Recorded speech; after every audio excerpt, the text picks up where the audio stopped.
여러분 안녕하십니까? 말씀으로 하루를 여는 천수답의 새벽 묵상입니다.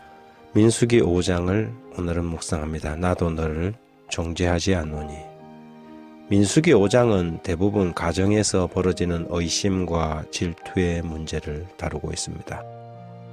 가족 간의 의심은 방치하게 된다면 상처와 고통을 주고 결국은 불행의 파국을 맞게 되지요. 따라서 그런 의심의 문제는 신속한 치유가 필요했으며 의심의 당사자는 제사장에게 가서 이 문제를 해결하도록 요청할 수 있었지요. 이 과정은 만일 그 의심이 근거 있는 의심이라면 문제를 길게 끌지 않고 정리를 하거나 아무 근거 없는 의심이라면 두 사람을 의심과 고통에서 피차 해방시켜주는 의미가 있었습니다.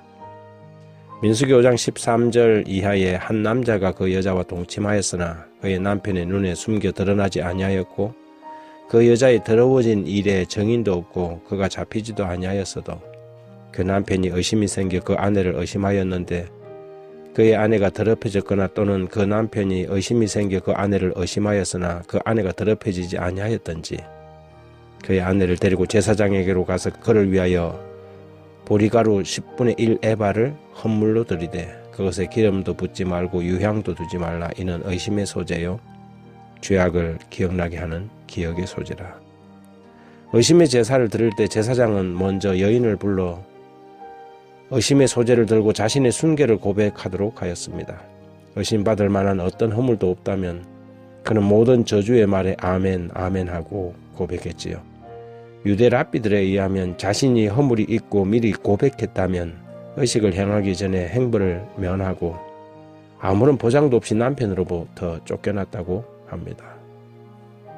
16절 17절에 제사장은 그 여인을 가까이 오게 하여 여호와 앞에 세우고 토기에 거룩한 물을 담아 성막 바닥에 티끌을 취하여 물에 넣고 그러나 그 여인이 자신은 아무런 허물이 없음을 주장하고 하나님 앞에서도 맹세할 수 있다고 한다면 제사장은 질그릇에 성수를 담아서 성막에 티끌을 취하여 물에 넣고 여인으로 머리를 풀게 하여 그 물을 마시게 했습니다. 모든 죄는 사람의 눈에는 숨길 수 있지만 하나님의 눈에는 숨길 수 없을 것이라는 사실을 이 과정을 통해서 보여주는 것이었죠. 이 제사는 의심에 대한 두 가지의 교훈을 우리에게 줍니다. 첫 번째, 확실치 않은 의심이 일어나고 가족 간에 또 혹은 이웃 간이라도 생겼을 때에 의심을 증폭시키고 마음의 죄를 짓지 말고 하나님께 가져가라는 것입니다. 하나님은 모든 걸 알고 계시니 그분에게 맡기고 그분이 선악간에 판단하시리라는 믿음으로 자신 속에서 일어나는 의심으로부터 해방되라는 것이지요. 두 번째, 의심을 받는 사람은 죄란 사람의 눈에는 숨길 수 있을지 모르나 하나님의 눈은 아니라는 사실을 알게 하는 것이지요. 우리 모든 사람의 죄는 하나님 앞에 낱낱이 드러나게 됩니다. 그래서 히브리서 4장 13절에 지으신 것이 하나라도 그 앞에 나타나지 않음이 없고 오직 만물이 우리를 상관하신 자의 눈앞에 벌거벗은 것 같이 드러난다고 기록합니다.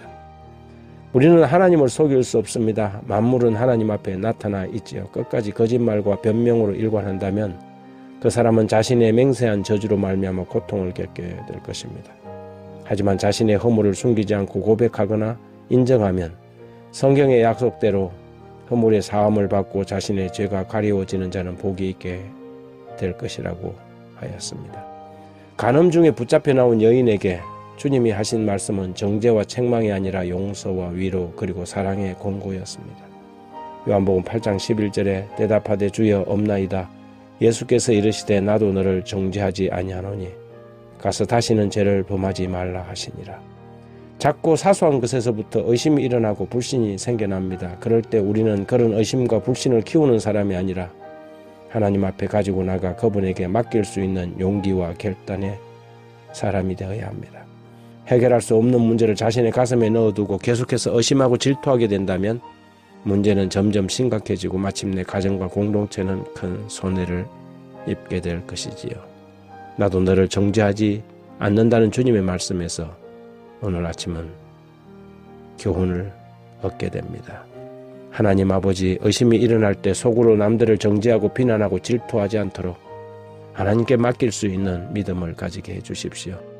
허물이 발견되더라도 주님의 용서의 마음을 가지게 하시고 사랑과 관용으로 덮어줌으로 사랑만이 치유할 수 있는 회복을 경험하는 사람 되게 해주십시오.